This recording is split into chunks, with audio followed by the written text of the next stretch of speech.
Alhamdulillah wassalatu wassalamu ala Rasulillah wa ala alihi wa sahbihi wa mawalah wa la hawla wa la quwata illa billahi wa ba'du.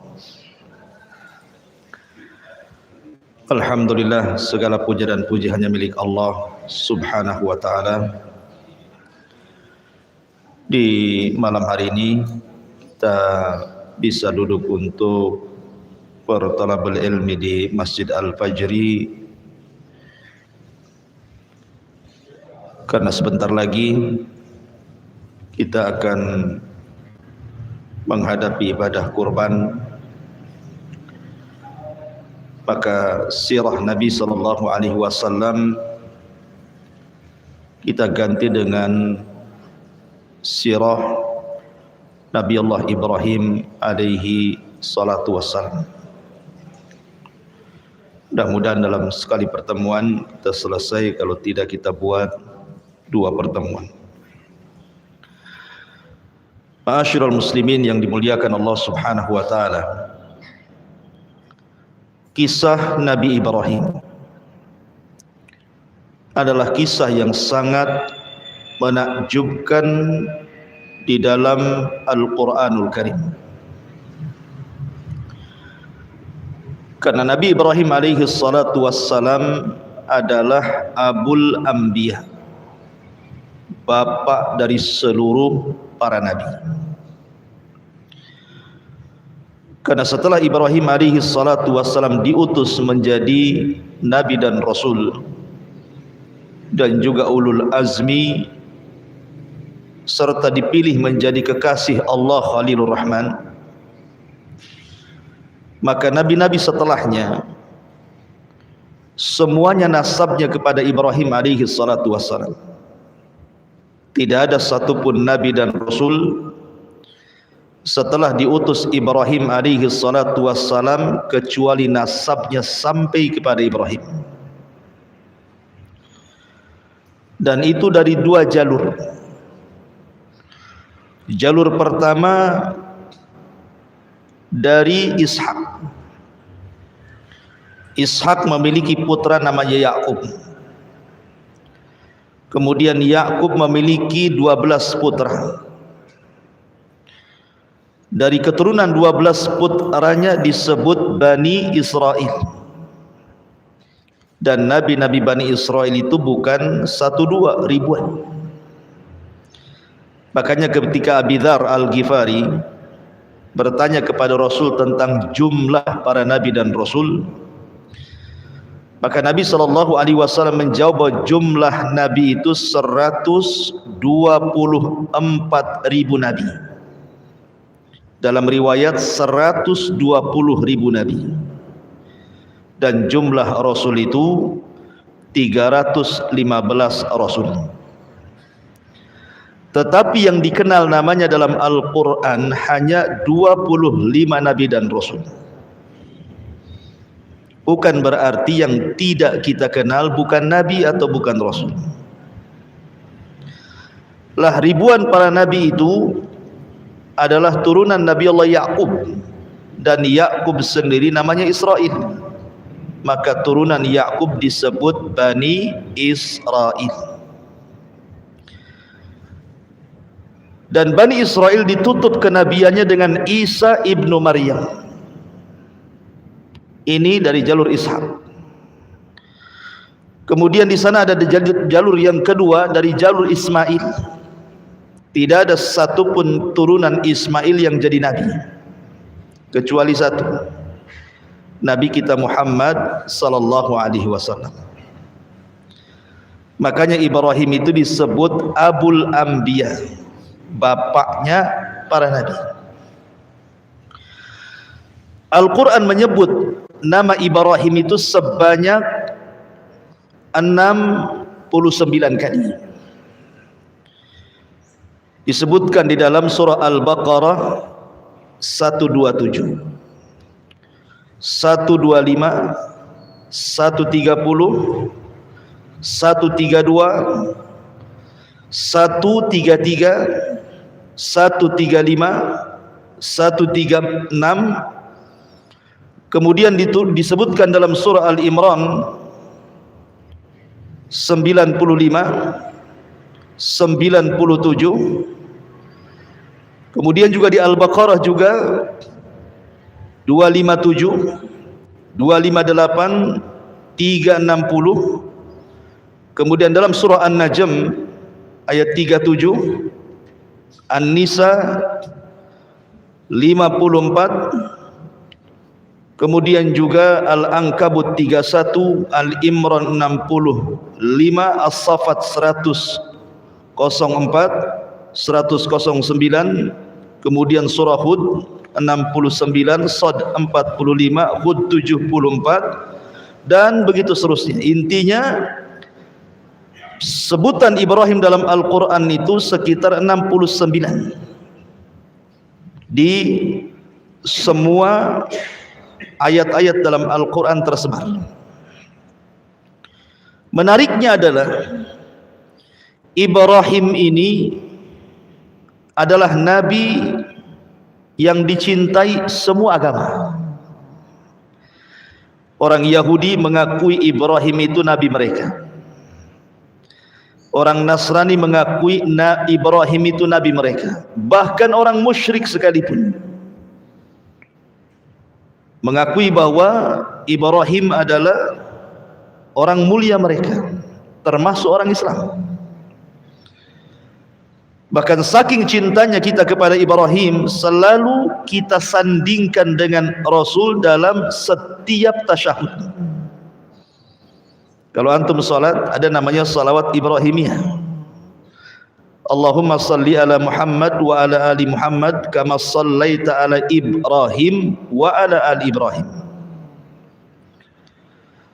Tapi apakah pengklaiman itu benar? Al-Quran membantah. Maka na Ibrahimu Yahudiyan wala Nasraniyan walakin kana hanifan muslima wa ma kana minal musyrikin. Ibrahim bukan seorang Yahudi, Ibrahim bukan Nasrani, tapi Ibrahim adalah orang yang lurus akidahnya dan dia seorang muslim dan bukan orang-orang musyrik. Jadi Ibrahim itu muslim. Tidak benar pengklaiman orang-orang Yahudi bahwa Ibrahim itu adalah Nabi Yahudi. Tidak juga orang Nasrani mengklaim bahwa Ibrahim adalah Nabi Nasrani. Karena Ibrahim bukan Yahudi, Ibrahim bukan Nasrani, Ibrahim juga bukan musyrik, tapi Ibrahim itu hanifan muslima. Dia seorang muslim. Makanya Allah memerintahkan kita untuk mengikuti agama Ibrahim. Fattabi millata Ibrahim, ikutilah agama Ibrahim, karena itu adalah agama yang dibawa Nabi sallallahu alaihi wasallam. Dia adalah Abu Tauhid, bapaknya yang menegakkan tauhid. Ma'asyiral muslimin yang dimuliakan Allah Subhanahu wa taala. Kalimat Ibrahim, apa sih makna Ibrahim itu? Karena Ibrahim itu bukan bahasa Arab. Ibrahim itu bahasa Ibrani. Ada yang mengatakan Ibrahim itu artinya Abul Umam, bapaknya umat ini. Ada yang mengatakan Ibrahim itu Abu Rahim, bapaknya Ar-Rahim, yang memiliki kelembutan, karena dia orang yang pertama menjamu tamu dalam sejarah. Ada juga yang mengatakan makna Ibrahim itu artinya Abu Ar-Rafi, Bapa yang maha tinggi. Kita mengenal Ibrahim memang tidak ada dalam Al-Quran atau Sunnah Nabi SAW sejarah Ibrahim itu, kapan waktunya, bagaimana beliau besarnya, itu tidak dijelaskan. Tapi kita akan coba merunut Al-Quranul Karim dengan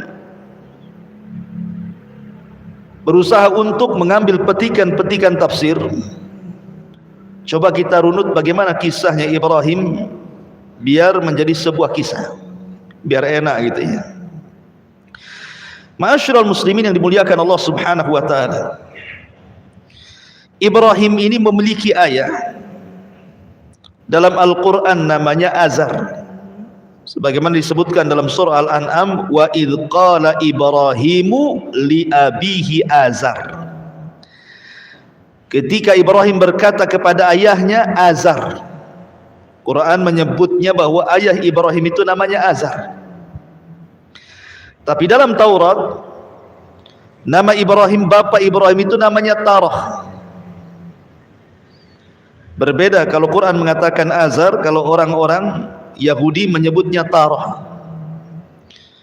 Dan ada juga yang berusaha untuk menggabung bahwa nama ayahnya Azar, lakabnya Tarah.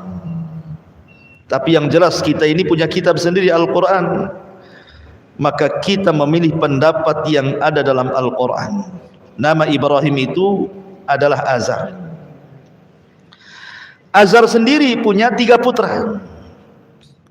Pertama Ibrahim, yang kedua Nahur, dan yang ketiga Haran. Haran inilah ayahanda Nabi Lut. Jadi Lut itu keponakan Ibrahim. Adapun istrinya Sarah bintu Haran, sama-sama Lut bin Haran, Sarah bintu Haran. Tentu Haran di sini berbeda. Kalau Lut itu putra daripada Haran yang merupakan saudara kandung Ibrahim, berarti jatuhnya keponakan Lut itu. Tapi kalau Sarah itu, dia adalah saudara Azar, bapaknya itu saudara Azar, berarti Ibrahim dengan Sarah itu sepupu. Jadi pahami ya? Jadi Sarah istri Ibrahim itu sepupunya Ibrahim. Kalau Nabi Lut keponakannya Ibrahim.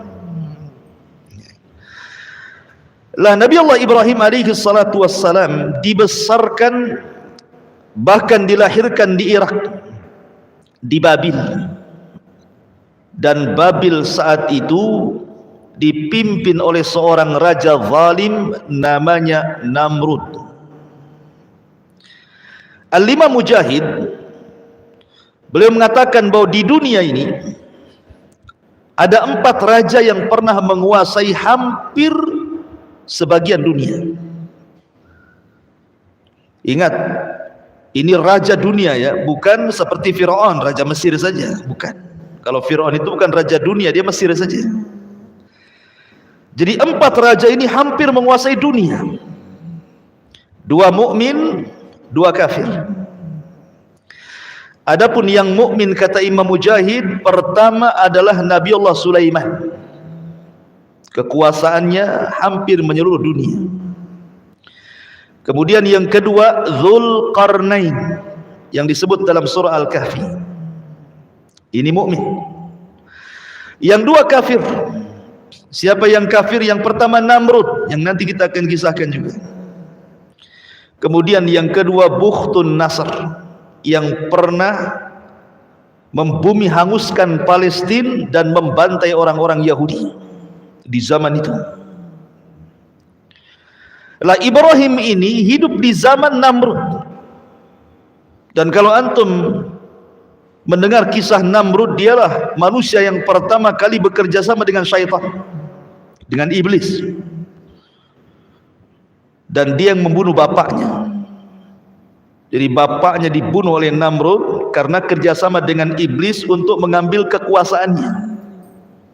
Jadilah Namrud raja dunia dan tidak pernah dikalahkan. Karena dalam riwayat Ismailiyat itu, Israiliyat, Namrud ini orang yang pertama kali mempelajari sihir kepada iblis.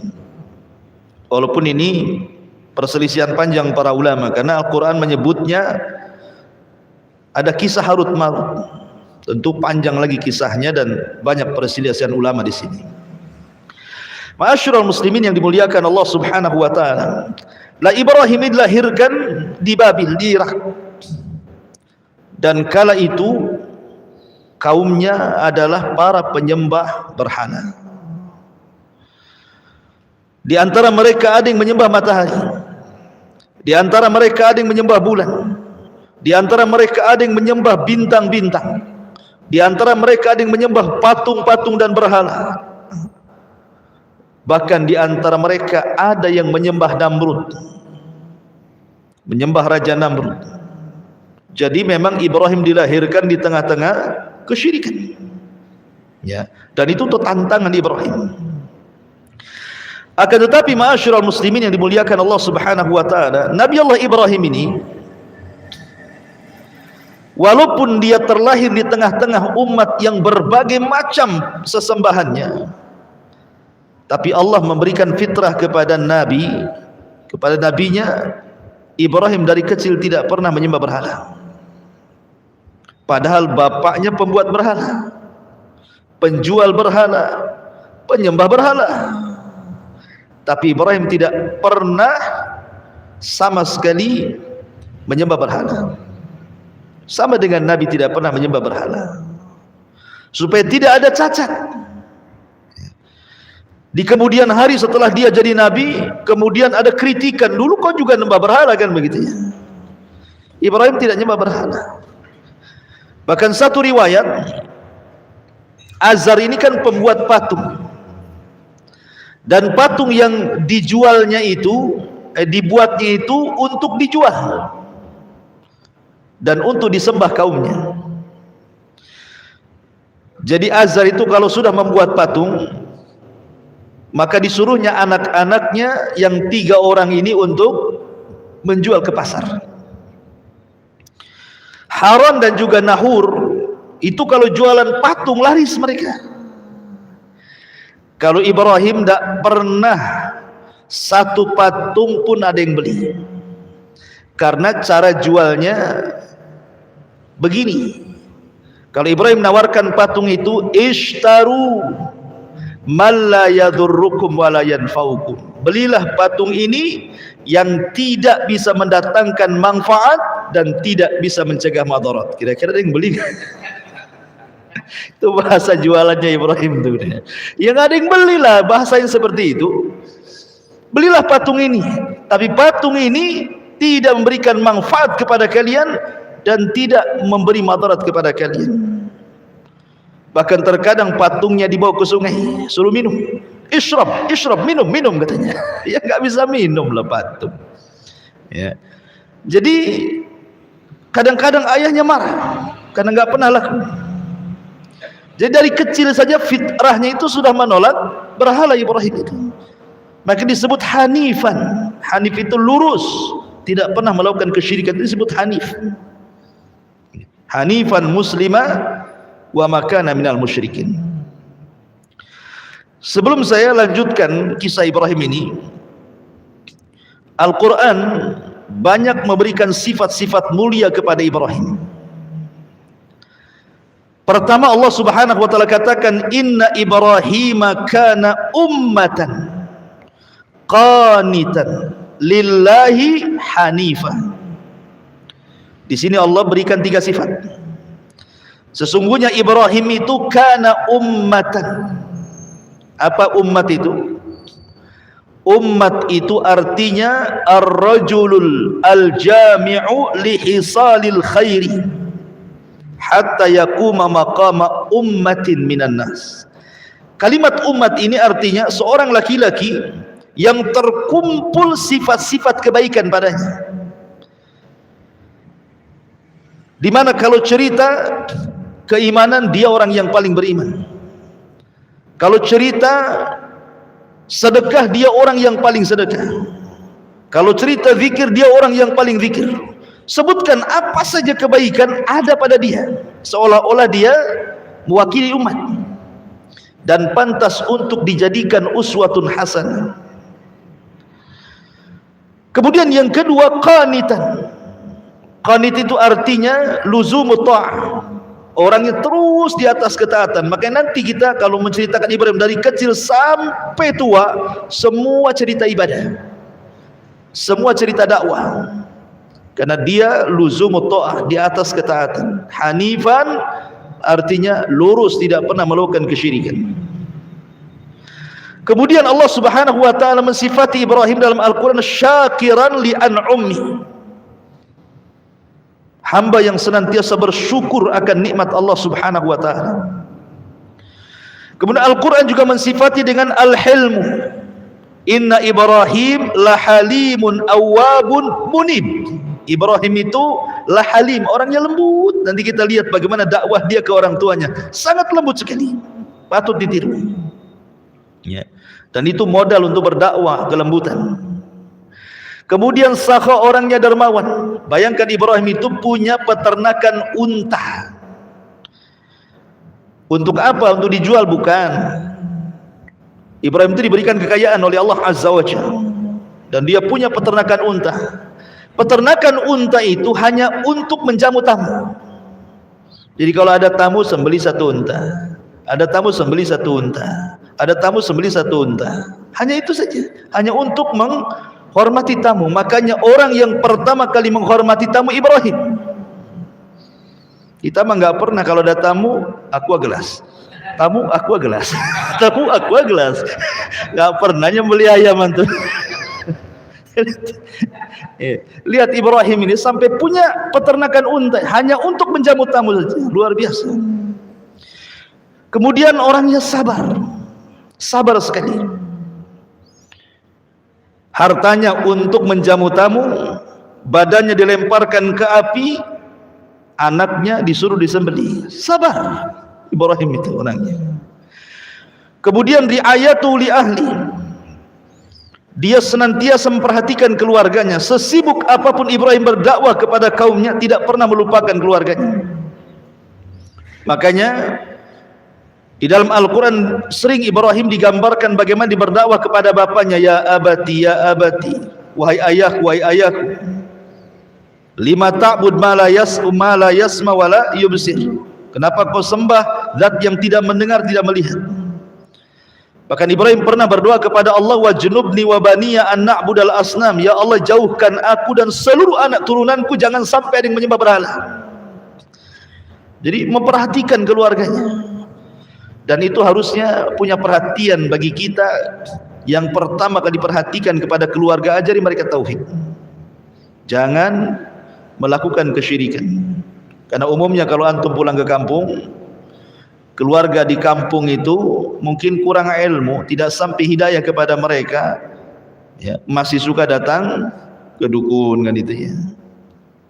Kemudian tangkal-tangkal, jimat-jimat, kemudian tradisi-tradisi yang berbau syirik kan itu ya. Dakwahi mereka. Kemudian juga Ibrahim itu syuja'ah, punya keberanian. Bayangkan dihancurkan patung-patung Namrud itu. Namrud itu raja dunia, ya. Kok bisa dihancurkan patung-patungnya? Kan kalau nggak berani nggak akan mampu tuh. Dia masuk ke daerah khusus di istana, tempat Namrud nyembah berhalanya, dihancurkan berhalanya. Kalau nggak punya keberanian nggak akan bisa. Ya, nanti kita jelaskan dan kita kisahkan. Dan Ibrahim disebut memiliki salamatul qalbi, sebagaimana Allah mengatakan idja'a rabbahu biqalbin salim. Ibrahim itu hatinya betul-betul jernih, dan sifat-sifatnya banyak lagi. Makanya wajar kalau seandainya Allah mengatakan innallaha astafa Adama wa Nuha wa ala Ibrahima wa ala Imrana 'alal alamin. Sungguhnya Allah telah pilih pertama Adam karena dia bapak manusia. Kemudian Nuh karena dia rasul pertama. Kemudian Ibrahim karena dia bapaknya para nabi. Kemudian keluarga Imran karena dia imamnya Baitul Maqdis. Inilah orang-orang yang dipilih dalam Al-Quran itu. Ya. Jadi Ibrahim itu salah satu orang yang dipilih oleh Allah Azza wa Jalla. Ma'asyiral muslimin yang dimuliakan Allah Subhanahu wa taala.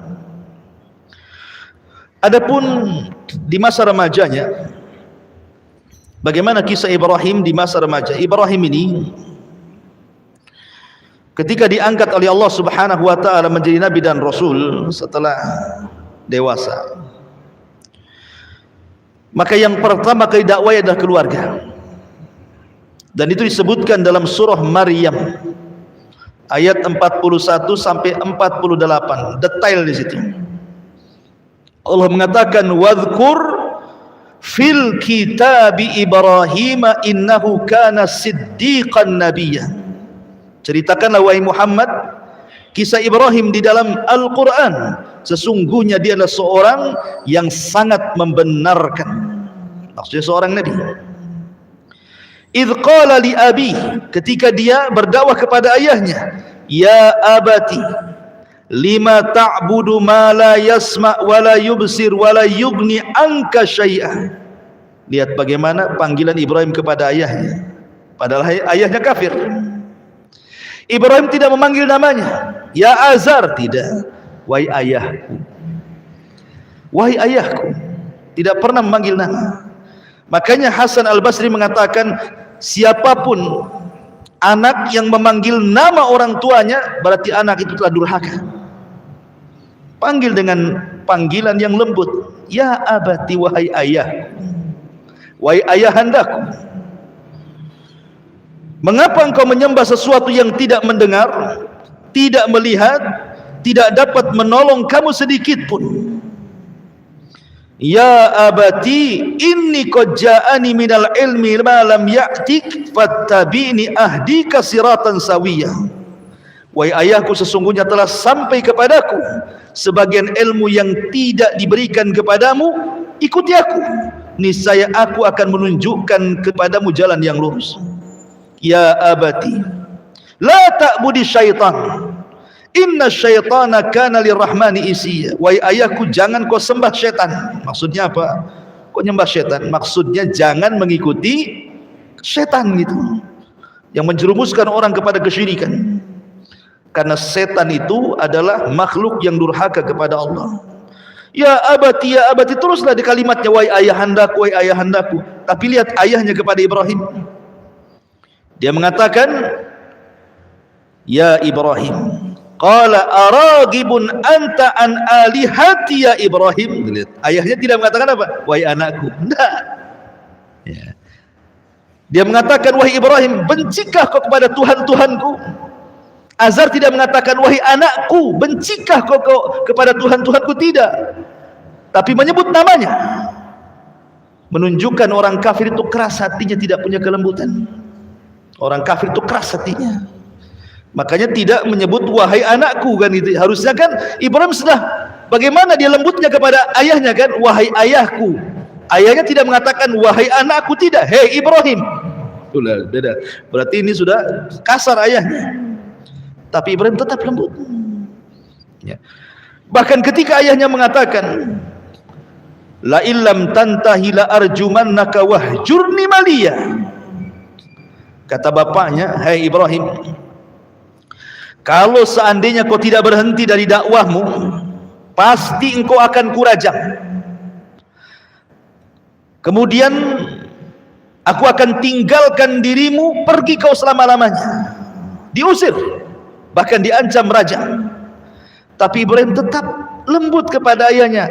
Qala salamun alayka sa'astaghfiru laka rabbi innahu kana bi khafiyya. Ibrahim mengatakan semoga keselamatan dilimpahkan kepadamu wahai ayahku, aku akan tetap memohonkan ampun bagimu kepada Tuhanku, sesungguhnya dia sangat baik kepadaku. Walaupun ayahnya keras hati, Ibrahim tetap lembut. Harusnya seperti itu seorang anak kepada orang tua. Terkadang antum diuji oleh orang tua yang memang awam kan itu ya, tidak punya pendidikan agama.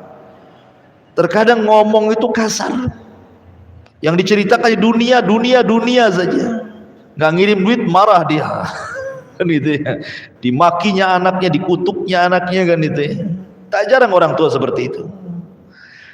Tetapi ayat ini mengajarkan kita selaku anak yang sudah dapat hidayah, tidak boleh kita ini kasar dengan orang tua, tetap kita lembut. Lihat Ibrahim, ayahnya mengatakan ya Ibrahim, dia tetap mengatakan wahai ayah. Ayahnya mengusir dia, tetap dia mengatakan semoga Allah berikan keselamatan bagimu. Bahkan disebutkan dalam sebuah hadis yang dikeluarkan Imam Bukhari, ketika Ibrahim alaihi salatu wassalam pada hari kiamat mendapatkan ayahnya penuh dengan debu rambutnya itu, dan menjadi penduduk neraka. Maka Ibrahim alaihi salatu wassalam mendatangi ayahnya dan mengatakan, alam aqul laka la ta'sini, bukankah sudah kukatakan wahai ayahku di dunia, jangan bermaksiat kepadaku, ikuti aku. Kan itu ya. Tapi ayahnya mengatakan, fal yaum la a'sik, hari ini aku tidak mungkin bermaksiat kepadamu, aku akan mengikuti apapun yang kau ajak wahai Ibrahim. Tetapi kemudian Ibrahim berdoa kepada Allah, ya Rabb, innaka wa'adtani alla tuhzini yauma yub'atsun. Ya Rabb, bukankah kau sudah berjanji kepadaku tidak akan membuat sedih sampai hari dibangkitkan. Tolonglah ayahku, jangan masuk neraka. Tapi Allah mengatakan kepada Ibrahim, inni haramtul jannata 'alal kafirin. Wahai Ibrahim, ku haramkan surga untuk orang kafir. Ayahmu pasti masuk neraka. Tapi lihat sampai kelembutan Ibrahim ketika nanti pada hari kiamat meminta kepada Allah agar ayahnya jangan dimasukkan ke neraka, kan? Begitulah kelembutan Ibrahim dalam berdakwah, gitu maksudnya. Luar biasa. Ya. Ma'asyiral muslimin yang dimuliakan, setelah dia berdakwah kepada keluarga, di sini tidak disebutkan kepada ibunya karena tidak ada kisahnya, semua kepada ayahnya. Kemudian mulailah Ibrahim berdakwah kepada seusianya, kepada teman-teman duduknya. Karena antum pasti punya teman-teman duduk gitu ya, di warung kopi di mana kan adalah ya. Mulailah Ibrahim itu datang ke mereka, mulai berdakwah. Dan itu disebutkan dalam surah Al-An'am, wa kadzalika nuriya Ibrahim malakutas samawati wal ard waliyakuna minal muqinin. Dan demikianlah kami memperlihatkan kepada Ibrahim kekuasaan yang kami tunjukkan di langit dan di bumi, dan agar dia termasuk orang-orang yang yakin. Ketika datang malam, Ibrahim kumpul dengan kawan-kawannya, khusus para penyembah bintang. Datang dia ngobrol, ya kan? Kemudian setelah melihat bintang, kata Ibrahim, hadza rabbi. Oh, boleh jadi bintang itu Tuhan kita. Wah, senang kawan-kawannya. Seolah-olah Ibrahim pro dengan mereka, gitu ya, mengakui ketuhanannya. Karena selama ini mereka tahu Ibrahim itu keras orangnya. Oh, Ibrahim sudah mengakui bahwa bintang Tuhan kita. Terus Ibrahim ngobrol sampai pagi. Tiba-tiba bintangnya hilang. Apa kata Ibrahim? Qala la uhibbul afilin. Aku tidak suka Tuhan yang suka tenggelam, suka muncul, katanya. Kok Tuhan kadang-kadang tenggelam, kadang-kadang muncul? Ini Tuhan apa, katanya? Enggak jadi, kecewa lah kawan-kawannya ini. Ya. Kemudian besoknya dia datang lagi ke orang-orang seusia dia, khusus para penyembah matahari, para penyembah bulan. Ngomong gitu juga. Ketika melihat bulan, oh jangan-jangan itu Tuhan kita semua. Ini umat yang nyembah bulan senang. Oh, Ibrahim sudah tobat, mengakui bulan itu Tuhan kita, katanya. Terus Ibrahim ngobrol sampai pagi. Tiba-tiba bulannya hilang juga. Apa kata Ibrahim? Falamma afala qala la in lam yahdini rabbi la akunanna minal qaumidz zalim. Aku tidak suka lah Tuhan ini, kadang muncul, kadang tenggelam. Sungguh jika Tuhanku tidak memberikan petunjuk kepadaku, niscaya aku termasuk orang-orang sesat. Sama juga bulan dengan bintang, muncul lagi tenggelam lagi, muncul lagi tenggelam lagi. Tuhan apa ini, katanya. Kemudian setelah itu Ibrahim datang kepada umat khusus para penyembah matahari. Kemudian setelah melihat matahari, dia sedang ngobrol-ngobrol dengan para penyembah matahari, dia mengatakan, hadza rabbi hadza akbar. Oh, mungkin ini Tuhan yang benar, lebih besar dibandingkan matahari, bulan dan juga bintang. Ini lebih besar, jangan-jangan ini Tuhan kita. Oh, senang para penyembah matahari itu. Rupanya Ibrahim terus ngobrol sampai sore, matahari pun tenggelam. Gimana Tuhan ini semuanya muncul tenggelam katanya. Maka Ibrahim mengatakan, qala ya qaumi inni bari'um mimma tusyriku. Wahai kaumku, aku berlepas diri dari kalian, dari kesyirikan yang kalian lakukan. Aku tidak akan nyembah Tuhan yang kalian sembah. Ibrahim seperti ini bukan berarti Ibrahim sedang cari Tuhan. Ibrahim ini konteksnya sedang berdakwah. Dia tahu Tuhannya Allah, tapi dia ingin berhujah kepada orang-orang yang menyembah bintang, menyembah bulan dan menyembah matahari, bahwa yang kalian sembah itu tidak benar, gitu maksudnya. Makanya Ibrahim masuk ke wilayah mereka, masuk ke wilayah sini, masuk ke wilayah sini, maksudnya kan, seolah-olah Ibrahim itu bagian dari mereka, untuk berhujah kepada mereka bahwa bintang, bulan, matahari itu bukan Tuhan. Makanya Allah mengatakan dalam surah Fussilat ayat 37, wa min ayatihi al-lailu wan-nahar wasyamsu wal-qamar la tasjudu lisyamsi wala lil-qamar wasjudu lillahilladzi khalaqahunna in kuntum iyyahu ta'budun. Dan dari tanda-tanda kuasa Allah ada malam, ada siang, ada matahari, ada bulan. Jangan kalian sembah matahari, jangan kalian sembah bulan, sembahlah Allah yang menciptakan itu semuanya kalau kalian betul-betul beribadah kepada Allah. Selesai berdakwah kepada yang seusianya, mulailah Ibrahim berdakwah kepada kaum secara keseluruhan, kaum Kaldaniyun. Allah Subhanahu wa taala berfirman dalam surah Al-Ankabut 16 sampai 18. Wa Ibrahim idh qala liqaumihi u'budullaha wattaquh dzalikum khairul lakum in kuntum ta'lamun innama ta'buduna min dunillah awthanan wa takhluquna ifkan innal ladzina ta'buduna min dunillah la yamlikuna lakum rizqan fabtaghu indallahi rizqan wa'buduhu washkuru lahu ilaihi turja'un wa in tukadzibu faqad kadzdzaba umamum min qablikum wa ma 'alar rasuli illal balagul mubin. Dan ingatlah ketika Ibrahim berkata kepada kaumnya, sembahlah Allah, bertakwalah kalian kepada Allah, yang demikian itu lebih baik bagi kalian. Jika kamu mengetahui sesungguhnya yang kamu sembah selain daripada Allah itu hanyalah berhala-berhala, batu-batu, pohon-pohon saja, dan kamu membuat kebohongan seolah-olah mereka Tuhan, sesungguhnya apa yang kalian sembah selain Allah itu tidak mampu memberikan rizki kepadamu, maka mintalah rizki kepada Allah, sembahlah Dia, bersyukurlah kepada Allah, hanya kepadanya kamu akan dikembalikan. Ibrahim mengatakan, Tuhan yang kalian sembah itu loh nggak dapat rizki. Bahkan disebutkan dalam ayat, seandainya nih ada lalat mengambil satu butir nasi sesajen untuk berhala, berhala itu tidak akan sanggup mengambilnya. Satu butir nasi yang diambil lalat kemudian pergi, berhala tidak akan bisa merebutnya. Nggak percaya, coba aja. Antum kasih sesajen untuk berhala itu, ambil satu nasi, antum pergi, dikejar nggak antum?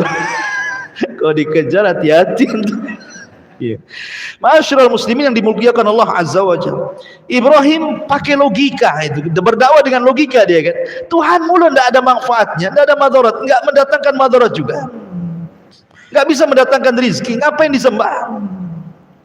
Ma'asyiral muslimin yang dimuliakan Allah Subhanahu wa taala.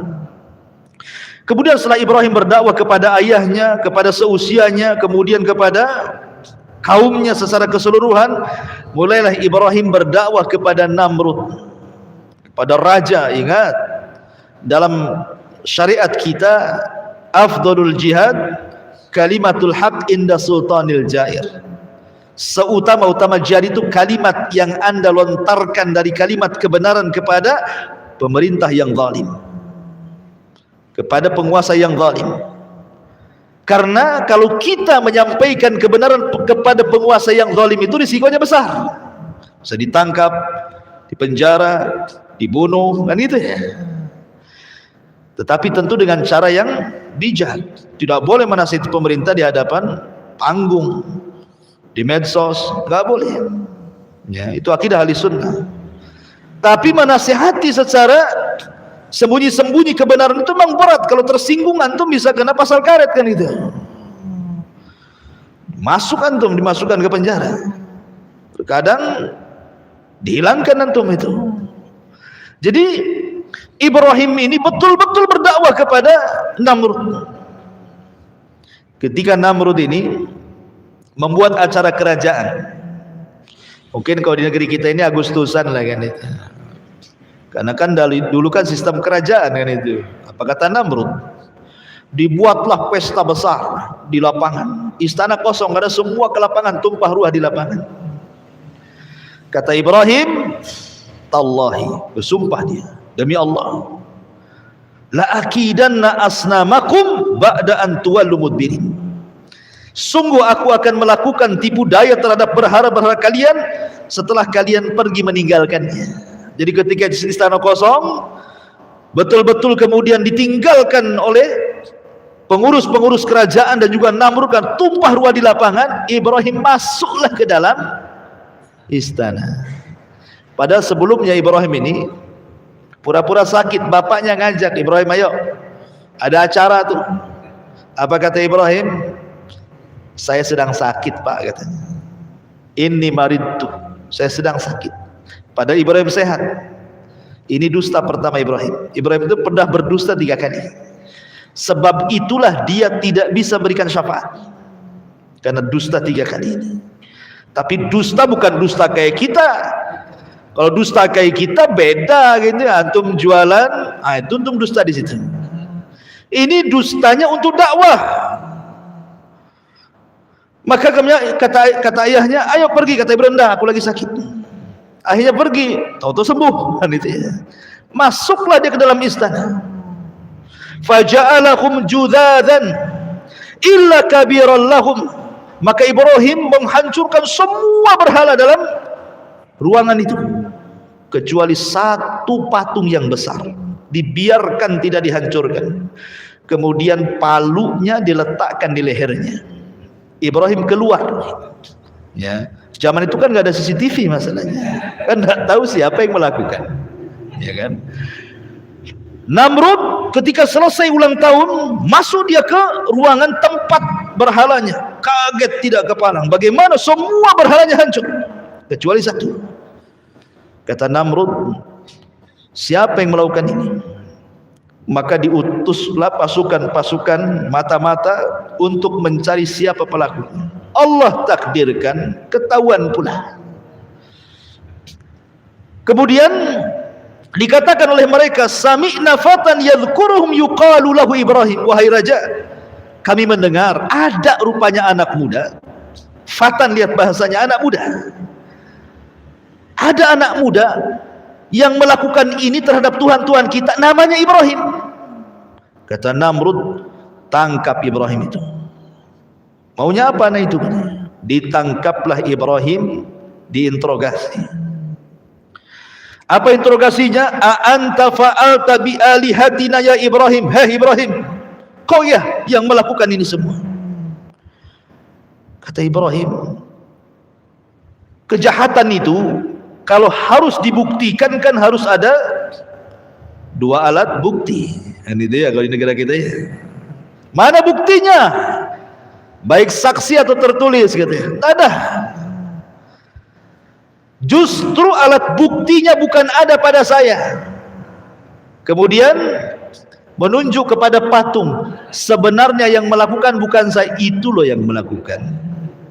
Lihat jarinya 1, 2, 3, 4 ngarah sama dia, jempolnya ngarah sama patung. Gitu loh. Ini namanya tauriah. Ya. Jadi Ibrahim mengatakan, no, yang sana no, gitu maksudnya ya. Padahal ini jari nunjuk ke dia kan, tapi jempolnya nunjuk. Kenapa demikian tauriahnya? Karena kalau antum pegang palu, kalau antum pegang palu pakai jempol saja tidak akan kuat, ya kan? Tapi kalau antum pegang palu dengan 4 jari pasti kuat. Itu kan, paham ya? Sebenarnya yang melakukan itu ini loh, jari-jari 4 ini, ya. Tapi jempolnya ditunjukkan ke patung, gitu maksudnya. Itulah patungnya. Buktinya, alat buktinya ada di situ. Tuh palunya gantung di situ, gitu maksudnya. Sebenarnya Ibrahim itu bukan hendak menghancurkan patung. Buat apa dihancurkan coba? Oh, bapaknya pembuat patung, nanti dibuat lagi, dihancurkan lagi, dibuat lagi, sampai kapan? Bukan itu maksud Ibrahim itu. Ibrahim itu ingin membuka otaknya Namrud dan orang-orang yang menyembah berhala. Kalau hanya sekedar menghancurkan patung, besok dibuat lagi, dihancurkan, dibuat lagi, sampai kapan kan itu? Bukan itu tujuan Ibrahim, bukan. Ibrahim itu ingin membuka akal mereka bahwa itu bukan sesembahan yang hak yang kalian sembah. Makanya lihat, perhatikan. Kemudian mereka mengatakan, ketika mereka mengatakan, farajau ila anfusihim faqalu annakum antumuz zalimun thumma nukisu ala ru'usihim laqad alimta ma haula'i yantikun. Lihat bahasa mereka. Maka mereka kembali kepada diri-diri mereka. Ketika Ibrahim menunjuk bahwa yang melakukan itu patung yang besar itu, maka mereka kembali kepada diri mereka sendiri, mulai sadar. Lalu mereka berkata kepada sesama mereka, sesungguhnya kamulah yang mendolimi diri-diri sendiri. Kemudian mereka menuduhkan kepada menundukkan kepala, lalu berkata, hei Ibrahim, pasti kamu tahu bahwa berhala-berhala itu tidak mungkin bicara. Kamu ngomong yang salah itu yang besar sana, kata kaumnya. Ya tidak mungkin lah saya nanya dia, gitu maksudnya bahasanya. Masa saya nanya dia, kamu sudah tahu dia nggak bisa bicara, katanya. Itu kan sebenarnya dari situ bantahan bagaimana? Loh, kalau sudah tidak bisa bicara ngapain disembah, gitu maksudnya. Akhirnya qala Ibrahim mengatakan, afata'buduna min dunillahi ma la yanfa'ukum syai'an wa la yadurrukum uffil lakum wa lima ta'buduna min dunillahi afala ta'qilun. Kata Ibrahim, mengapa kamu menyembah sesuatu selain Allah yang tidak dapat memberi manfaat sedikit pun ataupun mendatangkan madarat? Celaka kalian, dan apa yang kalian sembah selain daripada Allah, mana akal kalian? Kata Ibrahim. Ketika hujah mereka kalah, maka mereka tidak bisa berhujah kecuali dengan cara lain. Mereka tidak bisa berhujah lagi di hadapan Ibrahim. Ketika mereka tidak bisa hujah, apa kata mereka? Qalu harriquhu wansuru alihatakum in kuntum fa'ilin. Maka serentak orang-orang mengatakan, bakar saja Ibrahim itu, bantu Tuhan-Tuhan kalian, katanya, kalau kalian betul-betul membela Tuhan kalian, katanya. Akhirnya kemudian Ibrahim pun diadili dan diputus harus dibakar. Akhirnya semua manusia dikumpulkan dalam satu lapangan, dan Raja Namrud meminta semua pasukan mencari kayu bakar. Bahkan setiap satu rumah harus membawa kayu bakar. Bayangkan, setiap rumah membawa kayu bakar. Setinggi apa tuh kayu bakarnya itu? Satu kota Batam setiap rumah bawa kayu bakar, taruh di Engku Putri sana itu. Enggak muat Engku Putri itu, kan itu ya. Dibakar sampai tinggi sekali tuh. Ibrahim belum dimasukkan supaya orang melihat, beginilah orang yang kurang ajar kepada Namrud bernasib sama dengan Ibrahim.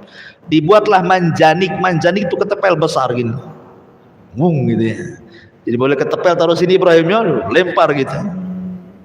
Dibuatnya ketepel, taruh di sini Ibrahim, kemudian disaksikan oleh orang banyak, dilempar betul-betul ke dalam lautan api itu. Di tengah-tengah antara ketepel dan api itu datang malaikat. Malaikat menawarkan pertolongannya. Jibril, Mikail, semua. Bahkan Mikail menawarkan hujan biar padam tuh api itu.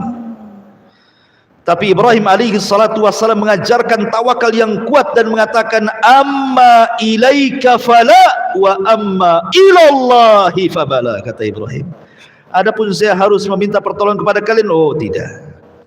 Tapi kalau kalian suruh meminta pertolongan kepada Allah, ya.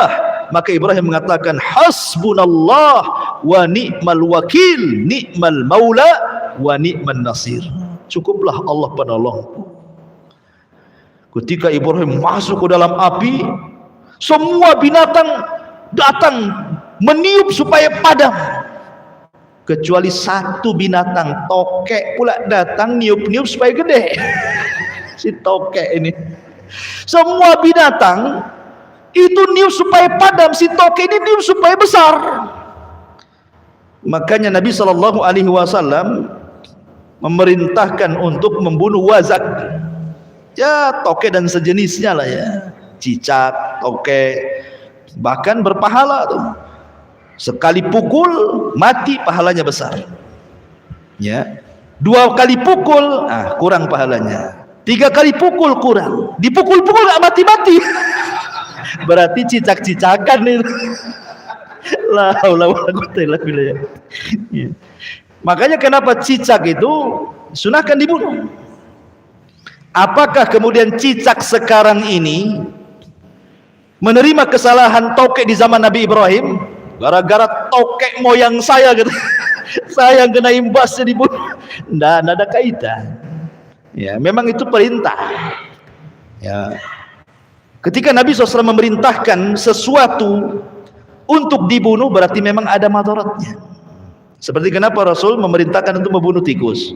Memang tikus itu fawasik, binatang fasik, suka nyuri. Ya. Kalau jengking, ular suruh dibunuh, karena memang binatang yang membahayakan. Ini ular pula dirawat sama orang. Kan ada tuh orang lawat ular yang gede-gede itu, tidur pula sama ular dia. Banyak kejadian lah, orang rawat ular dipatuk ular pula dia mati. Ya. Dulu ada perempuan tuh nari ular, kena patuk mati dia. Gitu ya. Jadi memang suruh dibunuh kok malah dirawat pula. Kecuali binatang-binatang yang memang tidak boleh dibunuh, seperti kodok, nggak boleh dibunuh kata Rasul. Karena kodok ini salah satunya adalah dia untuk membunuh hama-hama padi. Kalau dibunuh, padinya banyak ini kan. Ada pula sate kodok. Kodok tuh nggak boleh dibunuh. Kalau antum ingin sate kodok nggak apa-apa, makan hidup-hidup, keluar hidup-hidup. Nggak bisa kan? Nggak boleh dibunuh kodok itu. Biarkan dia hidup, dilarang. Tawon nggak boleh dibunuh. Saya pernah ke Banyuwangi, suruh makan. Sekali, Pak, makan Pak. Ini apa ini? Sayur tawon. Nggak jadi saya. Kok sayur tawon? Rupanya orang itu di sayur asam tawon itu. La haula wala quwwata illa billah. Nggak boleh tawon dibunuh. Ya, jadi ada binatang-binatang yang boleh dibunuh, ada binatang-binatang yang tidak boleh dibunuh. Ketika Rasul mengatakan bahwa wazak itu dibunuh, ya kita bunuh. Apa alasannya? Ya, yang jelas setiap binatang yang dibunuh pasti ada madaratnya. Tidak perlu kita katakan karena ini warisan moyang tokek dulu, enggak. Itu ya, kasihan lah tokek-tokek sekarang. Gara-gara moyang tokeknya saya pula yang kena imbasnya kan. Ma'asyiral muslimin yang dimuliakan Allah Subhanahu wa taala. Intinya bahwa Ibrahim masuk ke dalam api. Maka Allah Subhanahu wa taala mengatakan dalam Al-Quran, kulna ya naru kuni bardan wa salaman ala Ibrahim. Maka ketika Ibrahim masuk ke dalam api, Allah berfirman, wahai api. Jadi Allah memerintahkan api, ya api makhluk Allah. Allah sudah berhak memerintahkan makhluknya. Wahai api, jadilah kau dingin. Coba bayangkan kalau ayat sampai di sini titik, bahaya. Satu api dunia bisa dingin, orang nggak bisa ngopi. Seandainya ayat ini sampai di sini saja, wahai api dingin kau, dingin semua. Ya, bukannya kalau kita ini ngerebus apa namanya, ngerebus air, bukan mendidih beku dia, kan gitu ya. Tapi ayat ini tidak sampai di sini. Ayat ini lanjut, bukan hanya bardan saja, wasalaman. Selamatkan. Sebab kalau hanya dingin, Ibrahim bisa mati kedinginan. Makanya Allah mengatakan wasalaman, dan juga selamatkan. Siapa? Ala Ibrahim. Berarti dinginnya api itu khusus untuk Ibrahim, bukan untuk yang lainnya. Berarti tetap panas api itu. Dan jangan pula antum baca ayat ini kemudian antum masukkan telunjuk ke kompor. Qul ya naru kuni bardan wa salaman. Terbakarlah antum. Tidak ada ceritanya. Ya, ini khusus Ibrahim. Antum tidak bisa, walaupun baca ayat ini 1000 kali tetap aja api itu panas. Ya. Ma'asyiral muslimin yang dimuliakan Allah Azza wa Jalla. Kemudian setelah beberapa hari, kan padamnya lama tuh, api segede gitu kan padamnya lama. Sudah padam, abunya pun masih panas kan itu ya. Setelah beberapa hari abunya sudah menjadi abu, sudah dingin, manusia itu datang lagi menyaksikan. Bagaimana nasib Ibrahim ini? Tiba-tiba di dalam abu itu keresak, kerusuk, keresak, kerusuk. Rupanya Ibrahim masih hidup. Ya. Ibrahim masih hidup. Coba bayangkan. Harusnya Ibrahim masih hidup, itu mukjizat Ibrahim. Dia tidak mempan dibakar api. Harusnya jadi sebuah peringatan. Makanya Namrud, dia mengatakan kepada iblis, karena kan ada kerjasama tuh Namrud dengan iblis tuh. Yang ngajarkan sihir Namrud itu iblis. Dalam Israiliyat diceritakan seperti itu. Iblis, kenapa sihir yang kuajarkan kepadaku tidak lebih sakti daripada Ibrahim, katanya. Namrud. Setan ini tidak mau kalah. Ya. Setan tidak mau kalah. Dia mengatakan, kau hanya itu sihir biasa, kamu juga bisa, katanya.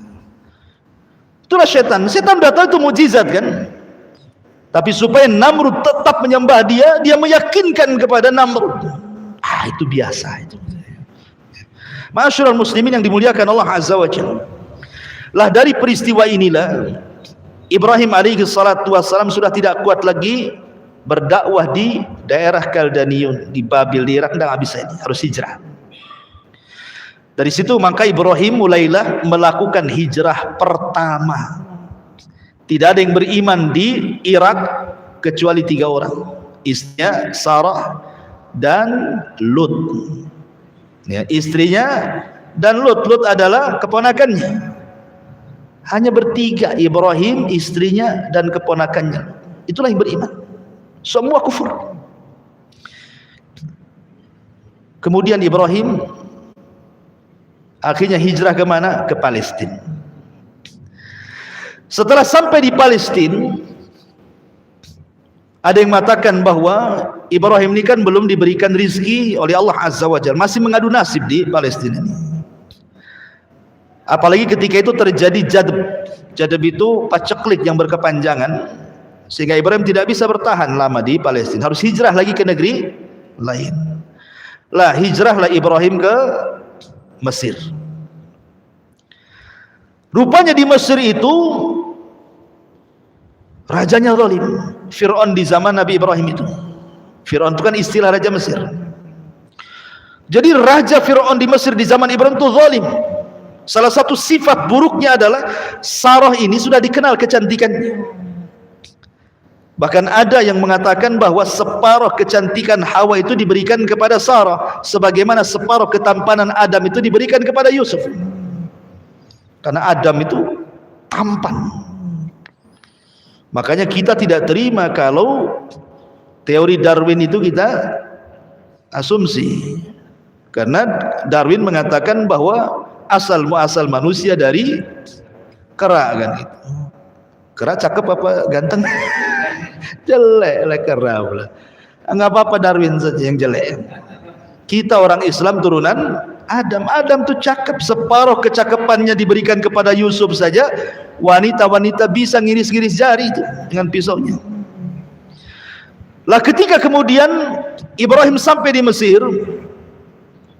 Ibrahim mengatakan karena raja ini tabiatnya jelek, dia kalau melihat istri orang cantik gak terima, pasti dibunuh suaminya, diambil istrinya ya. Makanya Ibrahim berbohong kedua kali.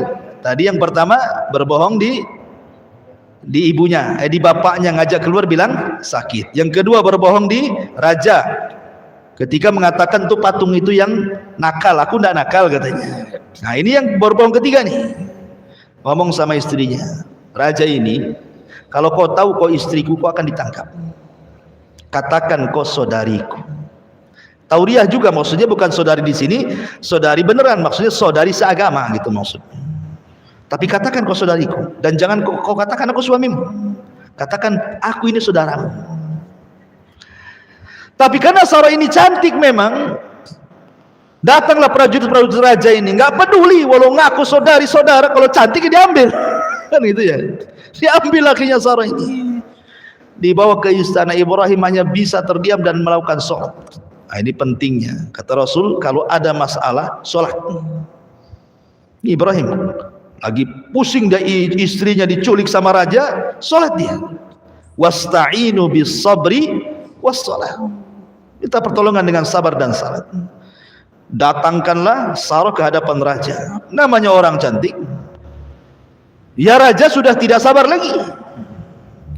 Ketika raja ini hendak menjamah Siti Sarah ini, sebutkan dalam sebuah hadis bahwa Sarah berdoa kepada Allah Azza wa Jalla. Dalam doanya Sarah mengatakan, "Ya Allah, lindungi aku. Tahanlah kezalimannya kepadaku." Tiba-tiba ketika raja hendak mendekati Sarah, kayak orang setruk, gak bisa digerakkan tangannya. Kemudian raja mengatakan, "Berdoalah kau kepada Allah agar tanganku tidak seperti ini." Akhirnya Sarah berdoa, dibalikin lagi tangannya, sehat lagi. Setelah sehat, mau lagi dia. Itulah kadang-kadang maksiat kan. Ya, kadang-kadang kita udah tobat nggak mau lagi, balik lagi ke maksiat itu kan, itu ya. Itulah setan tuh. Ya. Mau jamah lagi, Sarah berdoa lagi, setruk lagi dia. Sampai 3 kali raja ini ketakutan. Dipanggilnya para prajurit yang nangkap Sarah ini. Apa kata raja? "Hei, sini kamu. Kusuruh kalian bawa orang, kau bawa setan pula ke sini," katanya.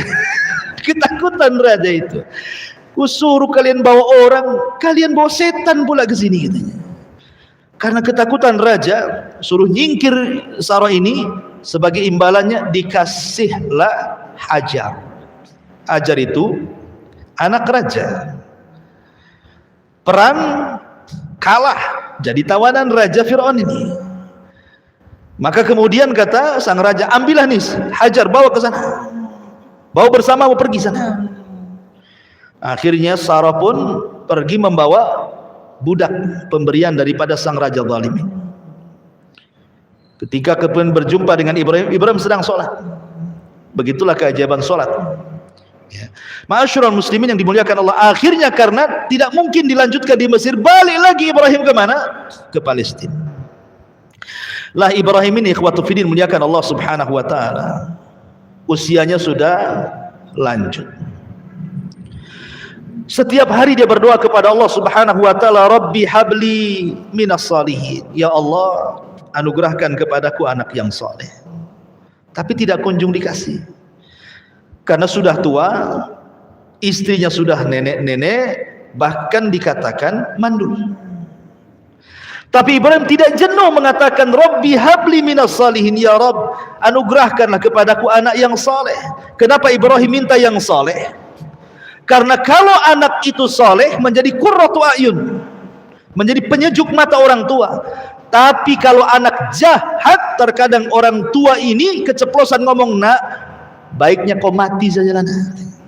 Ngapain kalau tahu kau kayak gini, ngapain ku lahirkan dirimu? Bagus waktu bayi ku cekik kau," katanya. Kan gitu ya. Ada orang tua yang saking kesalnya sama orang tua, sama anak itu, sampai ngomongnya aneh-aneh itu. Udah tahu gini kok cekik, mati kau, katanya. Karena enggak soleh. Sumpah hati orang tua. Makanya Ibrahim tuh minta anak yang soleh. Kita juga sama. Doa kita kepada anak-anak itu, ya Allah jadikan anak kita yang soleh, jadikan supaya anak itu menjadi penyejuk mata gitu maksudnya. Tapi Allah Subhanahu wa taala tidak kunjung memberi. Akhirnya kemudian Hajar ini, Sarah ini, cobalah mencari solusi. Karena dia tahu bahwa suaminya kepengen punya keturunan, apalagi suaminya seorang nabi, harus ada keturunan kan gitu. Jadi Sarah ini mengatakan, "Ya Ibrahim, ambillah budakku ini, Hajar, nikahilah." Akhirnya kemudian Ibrahim pun menikahi Hajar dan menggaulinya. Kemudian Allah takdirkan Hajar hamil. Oh, rupanya perlu dipancing. Antum kalau sudah menikah lama, tidak punya anak, dipancing poligami biar punya anak. Ya. Ma'asyiral muslimin yang dimuliakan Allah Azza wa Jalla. Kemudian ini kalau udah dipancing kok istri kedua tak punya anak lagi, poligami lagi. Sampai kapan dan balik gitu ya. Taib. Akhirnya kemudian setelah punya anak nih Ismail, maka Ibrahim ini nampak namanya udah tua, tiba-tiba dikaruniai anak, kan luar biasa kecintaannya kepada Ismail. Namanya cinta kepada anak, tidak mungkin pula tidak cinta sama ibunya. Tentu ya cinta juga sama ibunya. Inilah yang membuat cemburu Sarah. Tetapi Allah Subhanahu wa taala apabila menghendaki sesuatu pasti menghidupkan sebabnya kan. Memang harus ada sebabnya. Hajar ini harus pindah dari situ. Kan tidak mungkin langsung ayo Hajar kita berangkat ke Mekah, kan enggak gitu. Harus dibuat sebabnya dulu, skenarionya dulu kan. Jadi Sarah ini mulai cemburu karena Ibrahim ini selalu mendekati Ismail. Otomatis yang mendekati Ismail dekati ibunya juga lah kan gitu. Jadi terkadang Sarah itu mencari-cari Ibrahim ke sana kemari, nggak ada. Oh, pasti dia sama Sarah. Saking cemburunya akhirnya dia memanggil Hajar. Kemudian oleh Sarah Hajar itu bajunya diikat tali, kemudian ujung talinya diikat batu. Jadi kalau kemana-mana kan batu ini diseret-seret kan tahu tuh. Mungkin kalau bahasa sekarang ini dikasih GPS lah. Cuman kan pakai batu GPS. Jadi tahu nih, ini ada bekas jalan batu nih. Oh, di situ kan, itu maksudnya. Saking cemburunya tuh. Begitulah orang dulu. Sama juga antum kok cemburu sama antum, hati-hati, handphone antum ada GPS-nya itu.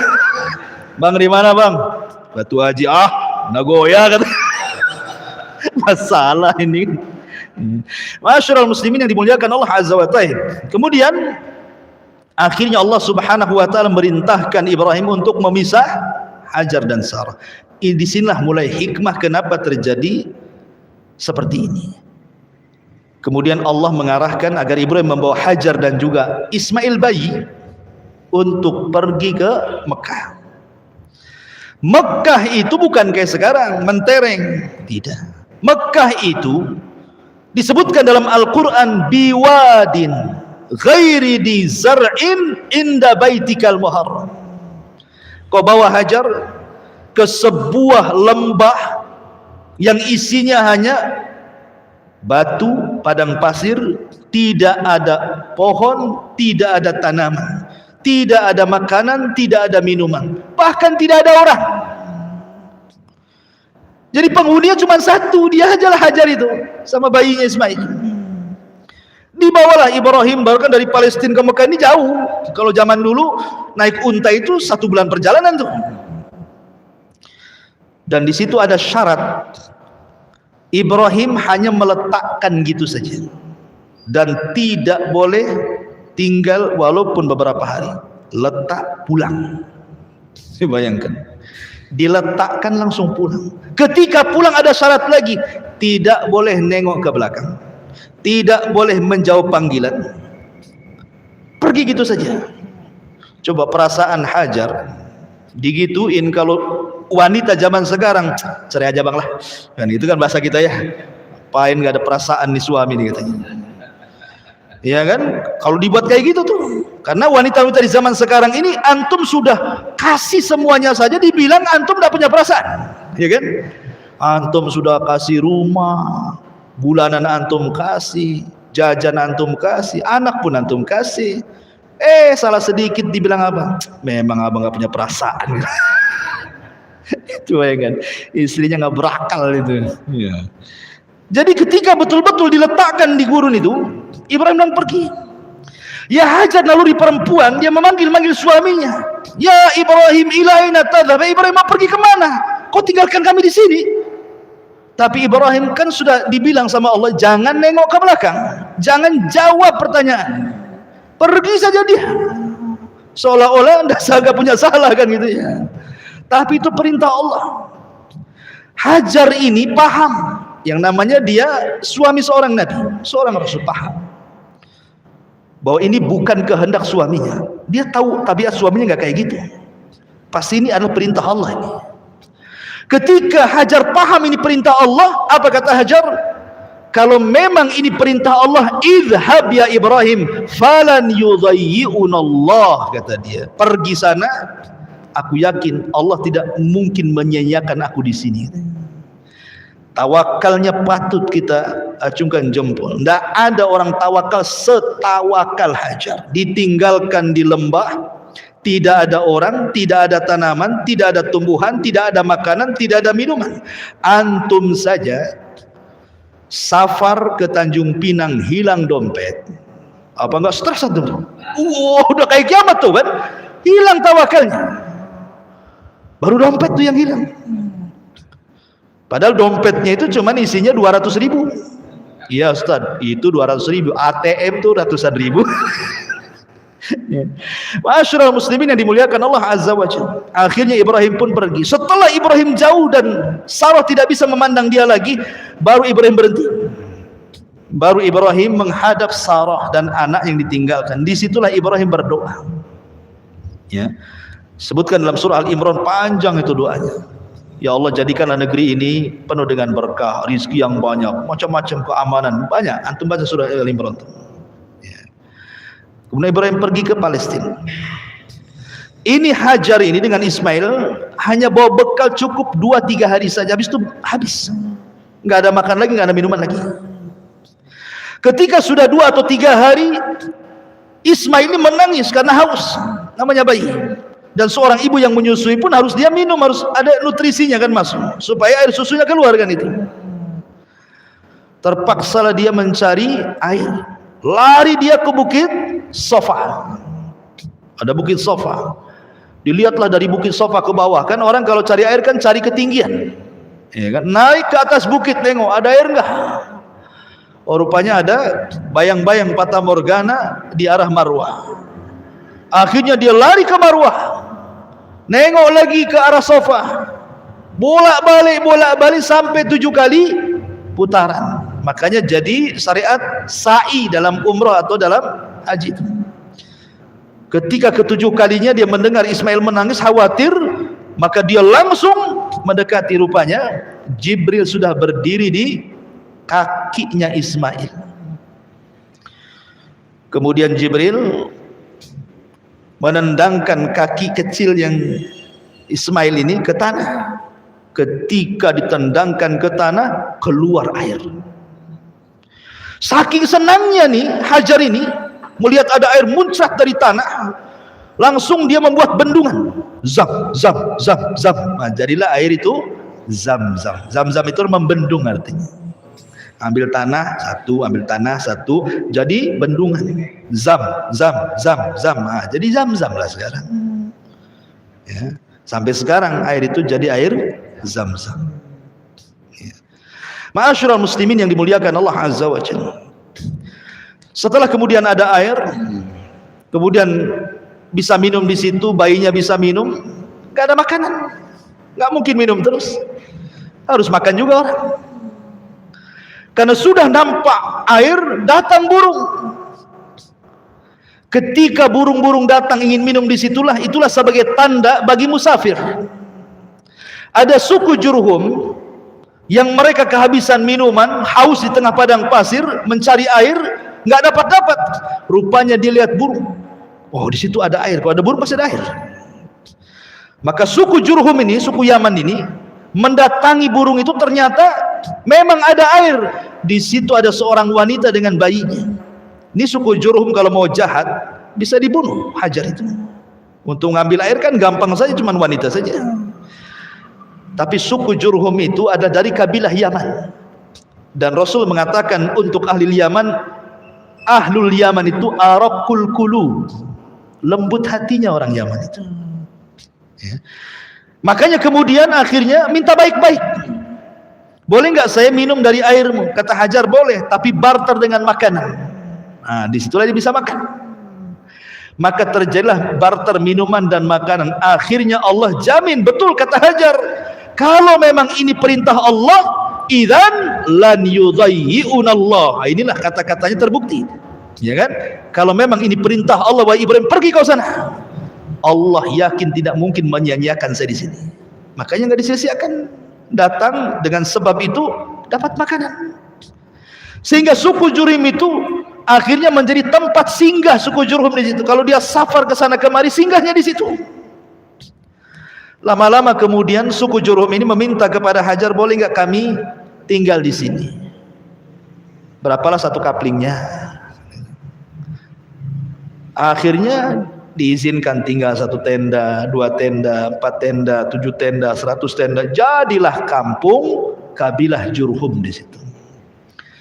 Disinilah Ismail ketika mulai sudah bicara, maka dia belajar bahasa Arab kepada suku Jurhum, dan dia orang yang paling fasih dibandingkan Jurhum itu sendiri bahasa Arabnya. Makanya Ismail disebut musta'rib.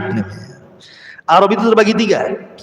Ada al-Arabul Badiyah, ada al-Arabul Baqiyah, ada al-Arabul Musta'rab. Arabul Badiyah sudah musnah, itu kaum Ad, hilang sudah di zaman Nabi Hud, ya. Nabi Soleh, kaum Samud itu hilang semua itu, tidak ada turunannya. Kemudian Arabul Baqiyah itulah dari Qahtan, Kemudian ada Musta'rab. Musta'rab inilah orang Arab, orang bukan Arab tapi pasti berbahasa Arab, itulah Ismail, ya. Makanya Ismail bukan Nabi Arab. Nabi Arab itu cuma 4. 1 Hud, 2 Saleh, 3 Syuaib, 4 Nabi kita Muhammad SAW yang betul-betul lahir di Arab. Tapi Ismail kan lahirnya di Palestina, dia orang Palestina dia, ya kan, baru hijrah ke Mekah kan itu, belajar bahasa Arab kepada suku Jurhum, akhirnya pandai bahasa Arab dan menikah dengan suku itu, ya, dengan suku Jurhum, dan punya anak sampai turunnya kepada Rasulullah. Jadi Arab dulu itu yang menguasai Jurhum sebelum perang dengan suku lain namanya Khuza'ah. Suku Jurhum ini masih mengikuti agama Ibrahim dan Ismail, mentauhidkan Allah, karena Ismail berdakwah kepada mereka jadi muwahhidun, orang-orang yang bertauhid. Dijajahlah sama Khuza'ah, kalah Jurhum ini. Karena ditakut kalau seandainya Zam-Zam dikuasai mereka, ditimbun pula Zam-Zam sama suku Jurhum. Ketika mereka balik ke Yaman dikuasai Khuza'ah, maka Zam-Zam hilang. Baru diketemukan di zaman Abdul Muttalib. Dialah yang menemukan Zam-Zam yang dipendam Jurhum itu. Ya, kita kembali ke kisah. Jadi setelah Ismail kemudian bergaul dengan suku Jurhum, kemudian juga sudah dewasa, Allah mengatakan dalam Al-Quran, falamma balagha ma'ahu sa'ya. Ketika Ibrahim usianya sudah sampai sa'ya. Sa'ya itu artinya sudah bisa diajak bicara, yang mengatakan usianya sudah antara 10 sampai 15 tahun. Ya sudah remaja ya. Sudah bisa diajak bicara, dimintai bantuan, diajak diskusi, kan itu usia-usia 10 tahun sampai 15 tahun kan sudah bisa lah orang tua berbicara itu, ngajak bicara itu. Ibrahim ini tidak pernah ketemu dengan Ismail sekian tahun, udah belasan tahun tak pernah ketemu.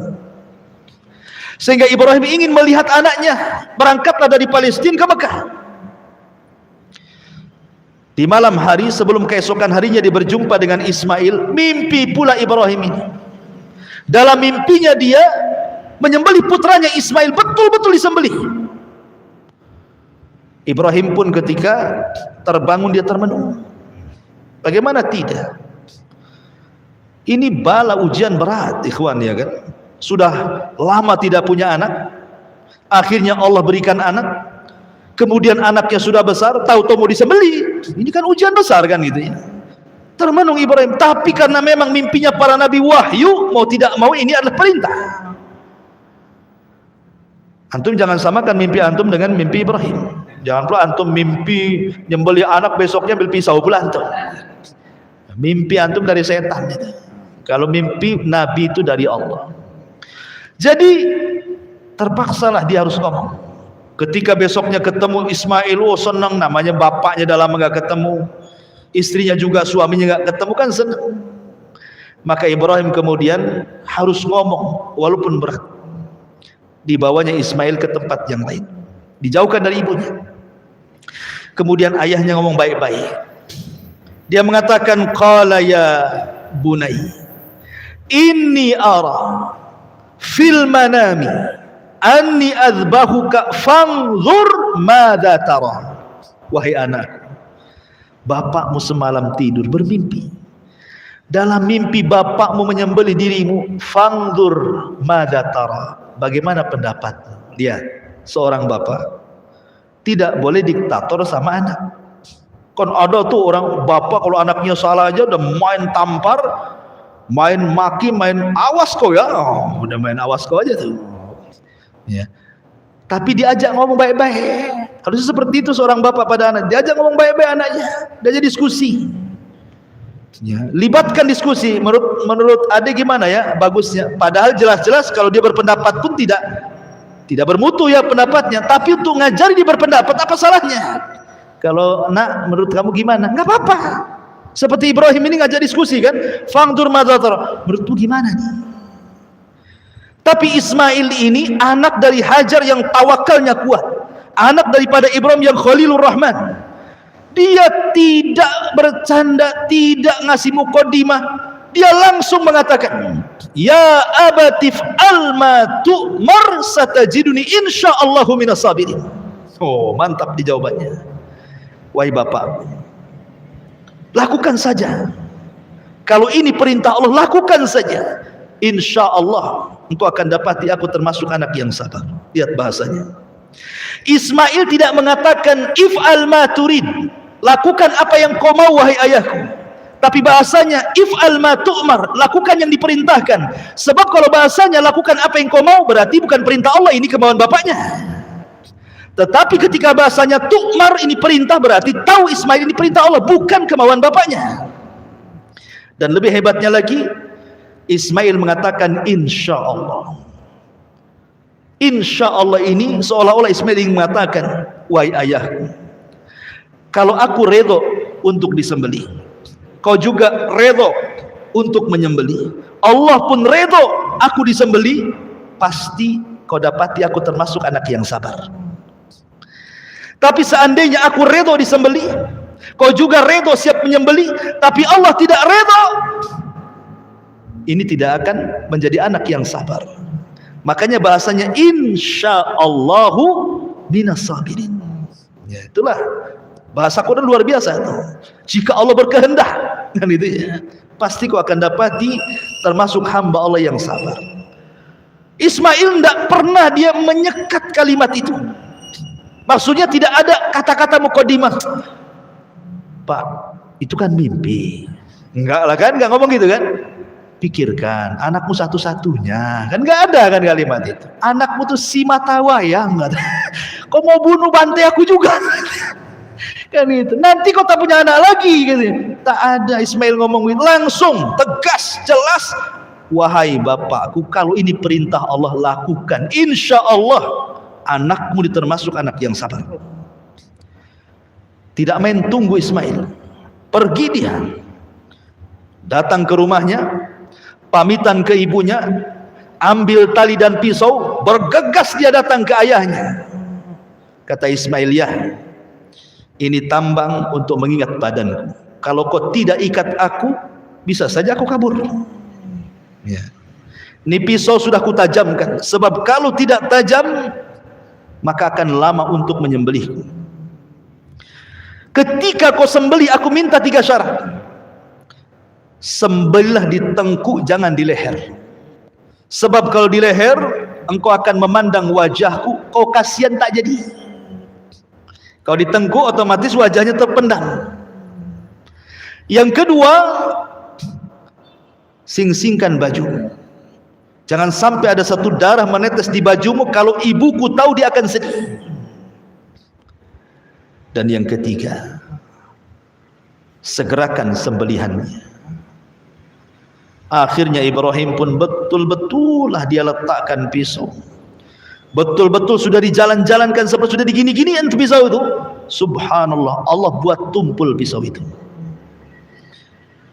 Sebagaimana Allah menjadikan tongkat Nabi Musa ular, sebagaimana Allah jadikan api Ibrahim tidak membakar, Allah pun bisa membuat pisau tajam jadi tumpul. Jadi tumpul, tidak bisa disembelih gini-gini. Ketika betul-betul kesungguhan Ibrahim menyembelih putranya juga nggak bisa-bisa, tiba-tiba Allah Subhanahu wa taala berfirman, "Wa nadainahu ayya Ibrahim qad saddaqta ru'ya." Tiba-tiba dari langit ada panggilan dari Allah, Ibrahim, engkau sudah membenarkan mimpimu. Seolah-olah apa? Engkau sudah lulus ujian. Kau sudah lulus ujian. Kenapa Ibrahim sampai melakukan seperti ini coba? Dan kenapa Allah pula memberikan bala seperti ini? Kenapa ujiannya enggak yang lain saja? Kenapa harus menyembelih gitu ya? Kan banyak ujian, kenapa harus ini maksudnya? Ibrahim itu diuji oleh Allah Subhanahu wa taala soal kecintaan. Karena biasanya ketika orang cinta kepada Allah, contoh nih antum ketika belum ada pekerjaan, rajinlah antum ke pengajian, ramailah pengajian itu. Ketika mulai ada tawaran bisnis di luar, ya kan, tawaran bisnis di luar, ya sebulan sekali mulai muncul. Kemana? Ada oplet sebelah sana. Mulai kan itu.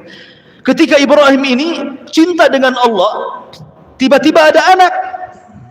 Dikhawatirkan kecintaan Ibrahim kepada anaknya mengalahkan kecintaan dia kepada Allah. Jadi Allah ingin menguji, apakah cintamu masih tulus kepadaku ataukah sudah berpaling ke lain hati kepada anakmu. Soalnya seperti itu. Tapi dengan Ibrahim sungguh-sungguh menyembelih putranya, ingin melenyapkan putranya supaya kecintaannya hanya kepada Allah, maka Allah sudah yakin Ibrahim tidak mungkin memberikan kecintaannya kecuali kepada Allah. Sejak itulah disematkan kalimat Khalilur Rahman. Khalil itu kekasih. Dia lebih tinggi dibandingkan al-hub.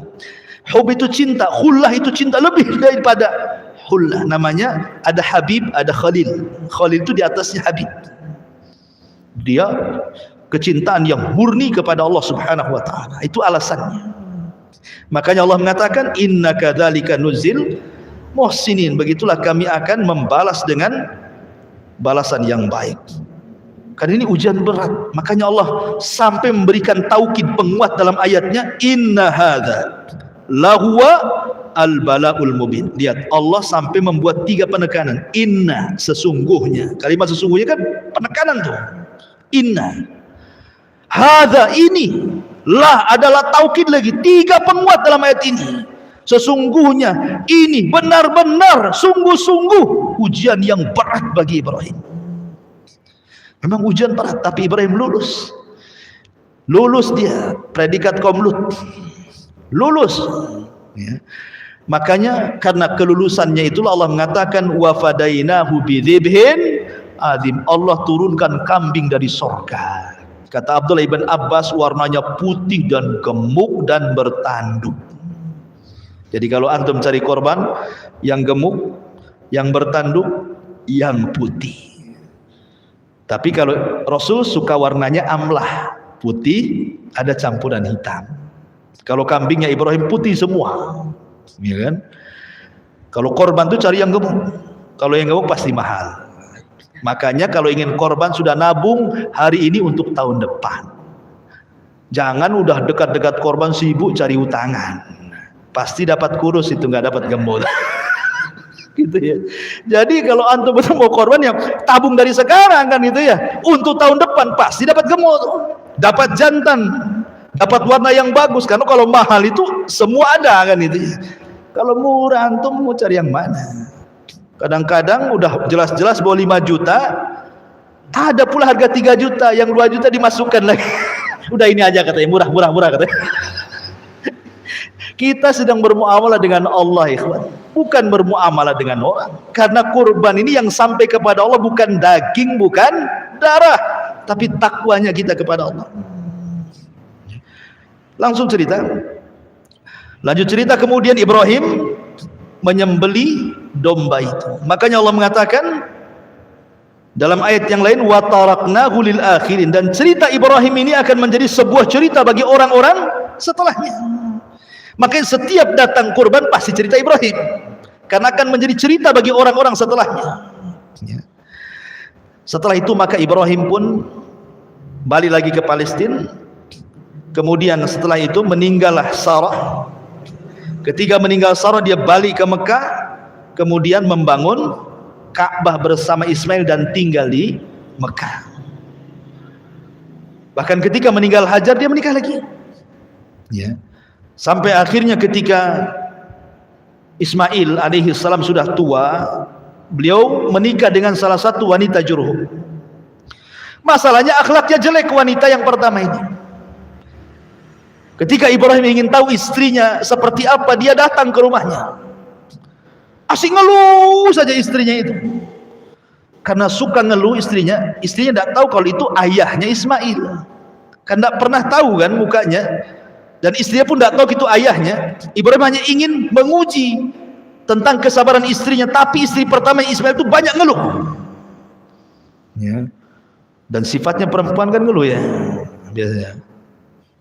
Akhirnya kata Ibrahim, sampaikan kepada suamimu, ghayyir atabata babik. Ganti tangga yang menuju rumah depan. Itu saja. Pergi dia.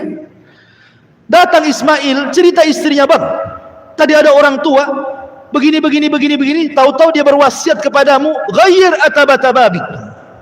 Suruh ganti tangga menuju tempat depan rumahmu. Kata Ismail, oh kamu tidak paham. Itu ayahku, berarti dia menyuruh aku untuk menceraikan kamu. Ceraikan istri pertama. Ketika para pembesar Jurhum mengetahui bahwa Ismail ini menceraikan istrinya karena buruk akhlaknya, maka para pembesar itu kan banyak anak-anak perempuan ditawarkan. Sudah nikah dengan anak saya aja, menikah dengan anak saya saja. Dapatlah istri kedua yang sangat baik sekali. Tapi Ibrahim masih tetap ingin nguji. Dia datang. Kemudian istrinya dilihatnya baik sekali, nggak ada keluhan sama sekali. Kemudian dihidangkan makanan dan minuman, kambing dan juga air zam-zam. Maka setelah itu Ibrahim makan daging kambing, minum air zam-zam.